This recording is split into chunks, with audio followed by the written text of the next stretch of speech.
Good morning my dear students. आज हम लोग class 10th biology chapter 2 respiration में आप लोग बेटा पढ़ेंगे पादपों में श्वसन। तो पादपों में श्वसन है, यह पार्ट 5 में है। पार्ट 5 में आप लोग पढ़ेंगे पादपों में श्वसन। तो देखिए हम लोग यह जानेंगे बेटा कि पौधों में श्वसन दिन रात होता है।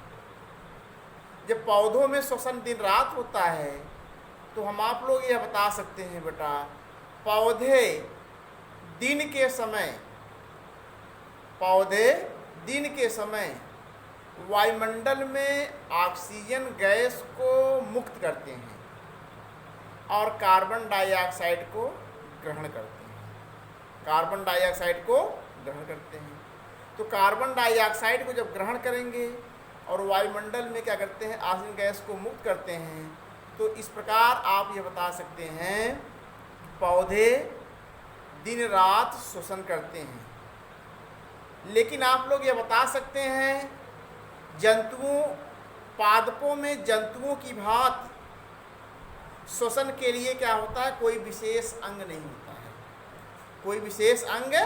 होता है। जैसे आप जानते हैं श्वसन के लिए कुछ विशेष अंग आप बता सकते हैं, जैसे फेफड़ा हो गया, क्या बेटा, फेफड़ा हो गया, त्वचा हो गया, गिल्स हो गया, सामान्य फेफड़े हो गए और पुष्ट फेफड़े हो गए, मुख गुहिका हो गया और आप बता सकते हैं पुष्ट क्लोम।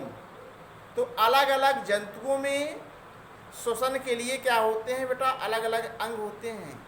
लेकिन आप ये बता सकते हैं पौधों में श्वसन के लिए क्या होता है, कोई विशेष अंग या विशिष्ट अंग नहीं होता। आप ये बताएंगे उनमें श्वसन तब कैसे होगा, पौधों में श्वसन कैसे होगा। आप बेटा बता सकते हैं जड़ों द्वारा हो सकता है, तनों द्वारा हो सकता है और पत्तियों द्वारा हो सकता है। जड़ों द्वारा, तनों द्वारा और पत्तियों द्वारा। इसीलिए आपको यह बताया गया पादपों में श्वसन, रिस्पायरेशन इन प्लांट्स, आप बता सकते हैं जड़ों द्वारा गैसीय विनिमय, तनों द्वारा गैसीय विनिमय, पत्तियों में गैसीय विनिमय। आप ये बता सकते हैं gaseous exchange by roots, gaseous exchange by stem, gaseous exchange in leaves. पत्तियों में गैसीय विनिमय, तनों में गैसीय विनिमय, जड़ों में गैसीय विनिमय। तो हम आप लोग जो है सबसे पहले यह पढ़ेंगे बेटा जड़ों द्वारा गैसीय विनिमय।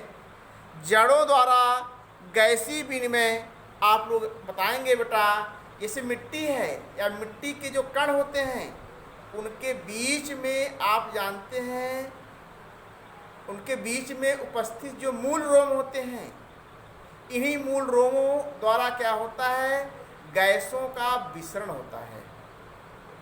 इन्हीं मूल रोमों द्वारा क्या होता है, गैसों का विसरण। विसरण का मतलब आप ये बता सकते हैं जैसे अधिक सांद्रता से कम सांद्रता की ओर विनिमय। तो आप यहाँ बता सकते हैं मिट्टी के कणों के बीच में मूल रोम पाए जाते हैं। अब इन मूल रोमों द्वारा क्या होता है, गैसों का विसरण होता है। गैसों का क्या होगा बेटा, विसरण होगा। जब गैसों का विसरण होगा आप लोग यहाँ यह कह सकते हैं जो ऑक्सीजन गैस होती है यह मूल रोम में विसरित होते हुए मूल कोशिकाओं में पहुँच जाती है। मूल रोम में विसरित होते हुए क्या पहुँचेंगी, मूल कोशिकाओं में, मतलब जड़ों की कोशिकाओं में क्या होती है बेटा, पहुँच जाती हैं। और जो कार्बन डाइऑक्साइड गैस होती हैं ये मृदा में क्या होती है बेटा, छोड़ दी जाती हैं। तो कहने का मतलब यह है कि मृदा में ऑक्सीजन की सांद्रता क्या होगी, ज़्यादा है। तो जड़ें क्या करेंगी, या जड़ की जो कोशिकाएं होंगी ऑक्सीजन को ग्रहण कर लेंगी और कार्बन डाइऑक्साइड को मृदा में मुक्त कर देंगी या मृदा में छोड़ देती हैं। तो वह जो कार्बन डाइऑक्साइड होती है बेटा मिट्टी में क्या होती है बेटा, मिल जाती है। इस प्रकार हम आप लोग यहाँ यह कह सकते हैं कि विसरण की क्रिया द्वारा विसरण की क्रिया द्वारा जड़ों में क्या होता है बेटा, जड़ों द्वारा गैसीय विनिमय होता है। तो सीधे सीधे आपको यही बताना है कि पौधों में श्वसन के लिए कोई विशेष अंग नहीं होता है। केवल आप लोग ये बता सकते हैं कि जब ये श्वसन करते हैं पौधे दिन रात, तो आप बता सकते हैं किसके द्वारा, जड़ द्वारा। आप दूसरा बताएंगे तने द्वारा, लास्ट बताएंगे बेटा पत्तियों द्वारा। किसके द्वारा, पत्तियों द्वारा। तो पत्तियों द्वारा, जड़, तने द्वारा, जड़ द्वारा क्या करते हैं बेटा, पौधे श्वसन करते हैं। लेकिन जंतुओं में क्या होते हैं, श्वसन के लिए विशेष अंग होते हैं। आपको पहला पॉइंट से बताया गया कि पौधे दिन रात श्वसन करते हैं। पौधे क्या करते हैं, दिन रात श्वसन करते हैं।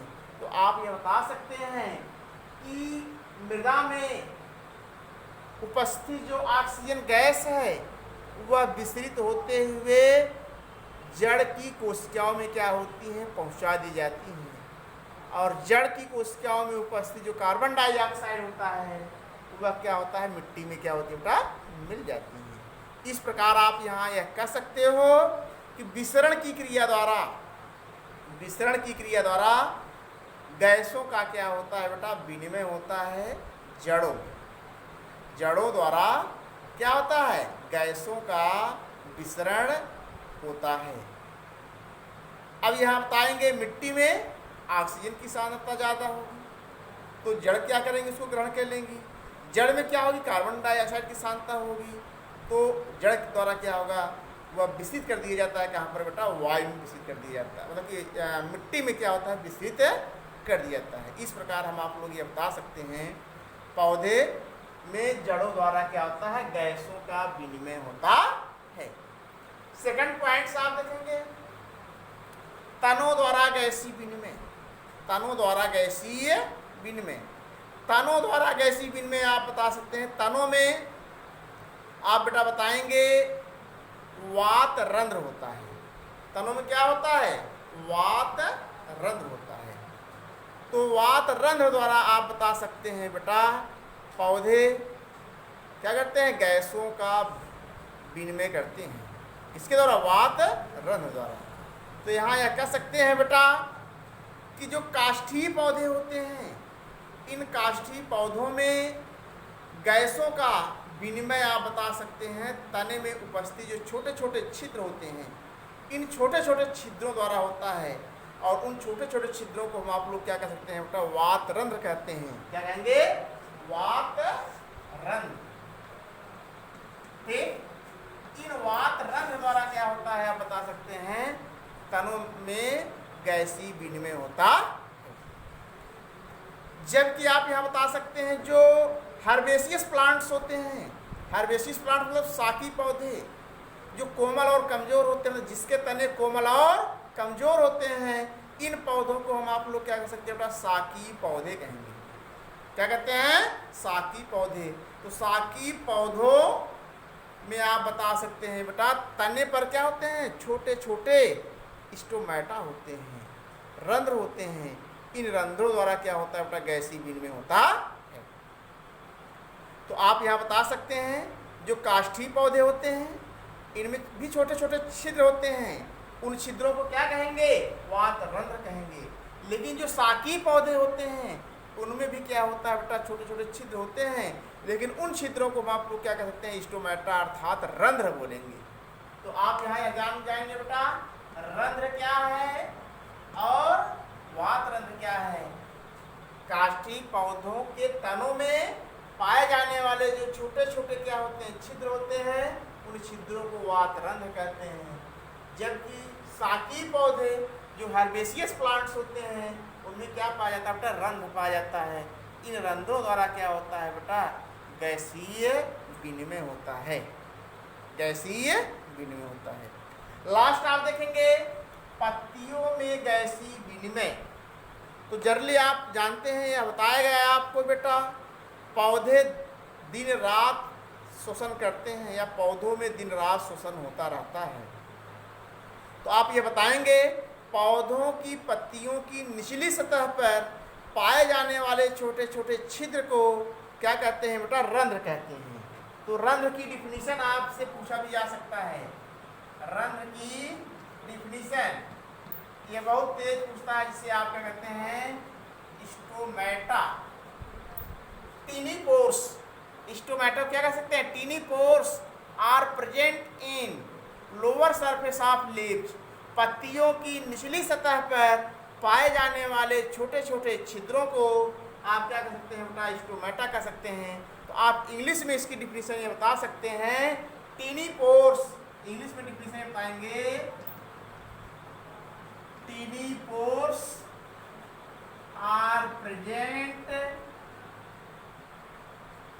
इन lower surface of leaf. Tiny pores are present in lower surface of leaf is called stomata. ये स्टोमेटा की डिफिनीशन हो गई। इसकी डिफिनीशन बेटा, स्टोमेटा की डिफिनीशन। और ये भी आप जानते हैं, पौधे के पत्तियों में क्या होता है, एक प्रकार का वर्णक होता है। क्या होता है, वर्णक, जिसे हम आप लोग पिगमेंट के नाम से जानते हैं। और वह जो पिगमेंट होता है, आप ये बताएंगे बेटा, हरित लवक। क्या होगा, हरित लवक होगा। ये जो हरित लवक होगा बेटा, इसको हम आप इंग्लिश में कहते हैं क्लोरोफिल कहते हैं। इन्हीं क्लोरोफिल के कारण पौधे की पत्तियां क्या होती हैं बेटा, हरी होती हैं। कैसी होती हैं, हरी होती हैं, अर्थात ग्रीन होती हैं। पत्तियां ग्रीन किसके कारण होती हैं, आप बता सकते हैं, हरित लवक के कारण, अर्थात क्लोरोफिल वर्णक के कारण पौधे की पत्तियों का रंग कैसा होता है बेटा, हरा होता है, अर्थात ग्रीन होता है। तो यही जो हरा रंग होता है, आप बता सकते हैं, इन्हीं के कारण पौधे आप बता सकते हैं प्रकाश संश्लेषण की क्रिया में अपने भोजन का क्या करते हैं, निर्माण स्वयं करते हैं।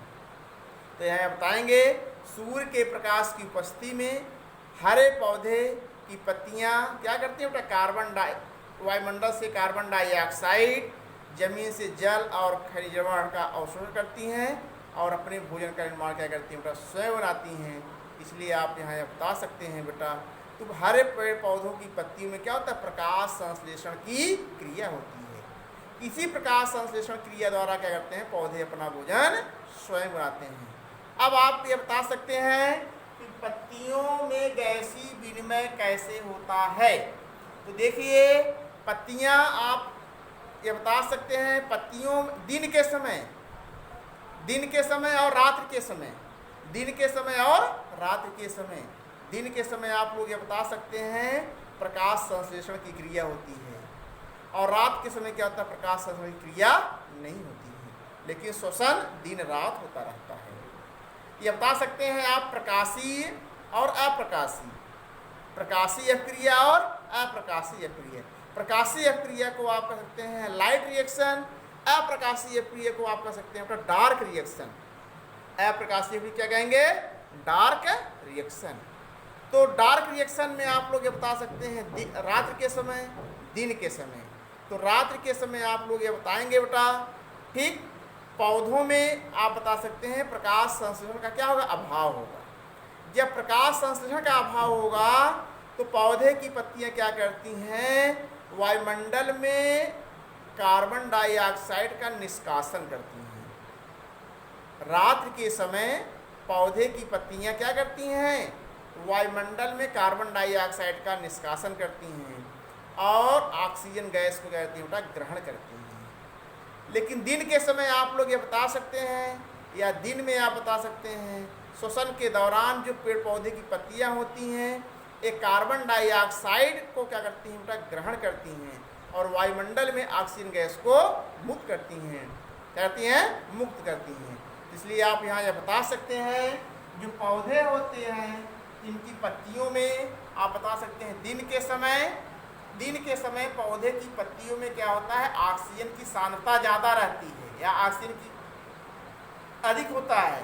तो वह ऑक्सीजन क्या होगा बेटा, वायुमंडल में मुक्त कर दिया जाता है और वायुमंडल में उपस्थित कार्बन डाइऑक्साइड की सांद्रता क्या होगी, अधिक होगी। तो वह कार्बन डाइऑक्साइड क्या होगा, पत्तियों में क्या होता है, पहुंचा दिया जाता है, पहुंच जाता है।